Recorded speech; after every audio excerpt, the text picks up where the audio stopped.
தென்காசி மாவட்டம் குற்றாலத்தில் திடீர் வெள்ளப்பெருக்கு, 17 வயது சிறுவன் உயிரிழப்பு. தமிழகத்தின் பல்வேறு பகுதிகளில் மிதமானது முதல் கனமழை பெய்து வருகிறது.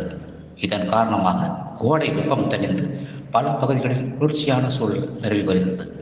இந்நிலையில் மேற்கு தொடர்ச்சி மலைப்பகுதிகளில் பெய்து வரும் தொடர் கனமழை காரணமாக தென்காசி மாவட்டம் குற்றாலம் அருவிகளில் திடீர் வெள்ளப்பெருக்கு ஏற்பட்டுள்ளது. இதனால் சுற்றுலா பயணிகள் குளிப்பதற்கு தடை விதிக்கப்பட்டது. இந்த நிலையில் தென்காசி பழைய குற்றால அருவியில் மக்கள் குளித்துக் கொண்டிருந்த பொழுது திடீர் வெள்ளப்பெருக்கு ஏற்பட்டது. அதனால் சுற்றுலா பயணிகள் அலறி அடித்து ஓடினர். அப்போது வெள்ளத்தில் திருநெல்வேலியைச் சேர்ந்த அஸ்வின் என்ற 17 வயது சிறுவன் அடித்துச் செல்லப்பட்டார்.